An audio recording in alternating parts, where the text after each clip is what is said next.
DayZ Origins, one of my favorite mode ever created for Arma, and especially for Arma 2. It's a mode that made me fall in love into DayZ, which I still play today, and it's a part of my everyday.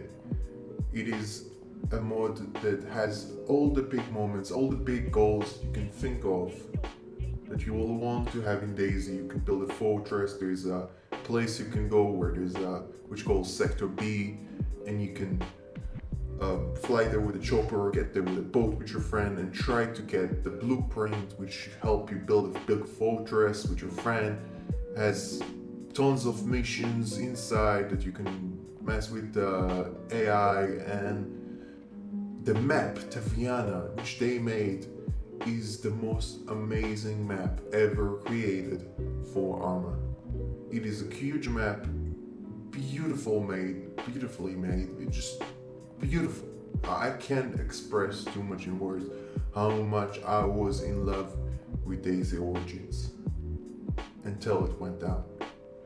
And why it went down? Because Arma 2 was an old game and they didn't want to give up on the rights of their mode and make it into Arma 3 mode, and people stopped playing the mode even though it was so good. Everybody had moved out from Arma 2 to Arma 3, and DayZ Standalone also came and took the stage pretty much and made everything that has been made by the modders of DayZ fall down. Now, not saying that DayZ Standalone is any bad or did anything wrong. I think that DayZ Standalone is the future of DayZ. I believe that beta gonna make everything good again because of modding, and Arma pretty much Bohemia Interactive shown us that modding always worked for their games, and Infusion seemed like a really reliable engine, and I think it's gonna be easy to make mods in there. So I believe that we're gonna see those developers coming back to DayZ and making their mods inside DayZ Standalone, and I think it will just work better. However, those developers of those modders has decided that they want to take the approach of making their own game. She needs a better role model. I agree with your mother. You are a disappointment to her alma mater.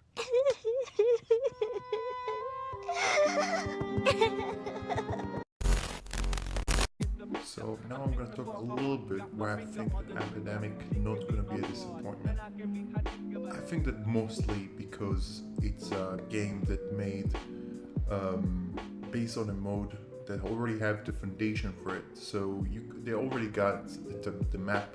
Of course, they have to make tweaking with the trees because I don't believe they have the trees from Arma 3, and they got their own models, but they basically have made their own game, their own map by themselves in Arma 3.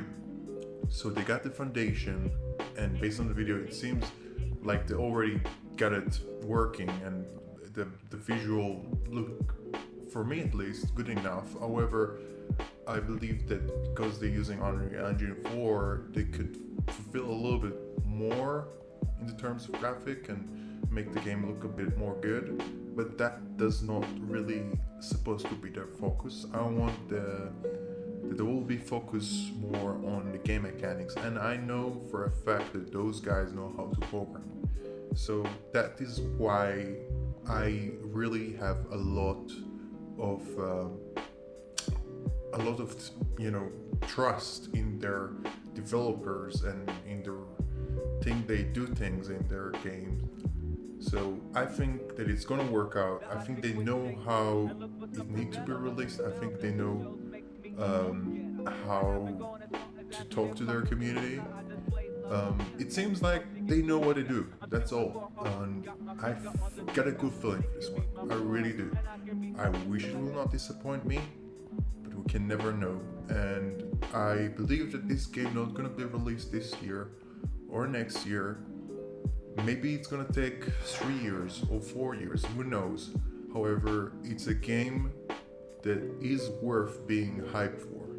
It really is something that's gonna be unique. Mostly because it used Taviana map, which is the most amazing map, and I already said it quite a lot in this video.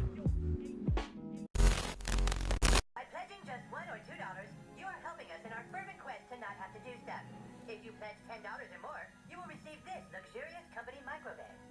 It's called crowdfunding, using the internet to raise money without having to pay back your investors. A tactic that some believe is unfair and impersonal. Crowdfunding in the past few years seemed like a really good idea until this time around. Tons of games that come from Kickstarter or Indiegogo have turned out to be garbage or usually not go to the mainstream, and there is a few exceptions like 7 Days to Die and what else? No, most of them that go to those crowdfunding websites does not really succeed. And I got more than 4 games in my hand that really succeed on Kickstarter, however, it never really got us the product that we wanted. So, those are games that have looked very good, they look really good, and we really had to believe in them because they looked so good. But again, there was the lack of programmers, there was the lack of animators, there was a lack of understanding and experience. Those guys has the experience, they know how to program, and like I said before, I think that this is something that has a lot of potential just because of the team and what they already made. So regarding to that, they don't go to a crowdfunding website, however they do go to Patreon. Patreon is fine in my book because it's not like asking for too much money, and usually people donate in a generous way, and it's easy. It's not like they want you to donate money, support them, but don't go too far with it. Don't go too far with it. So I'm gonna leave a link to the Patreon page right here, just right there above, and you can click on it and go check it out. Except for that, I was Lingmo, and I hope you enjoy. And I know this voice was a little bit weird. It's not my regular voice, of course. So, bye. Have a beautiful time.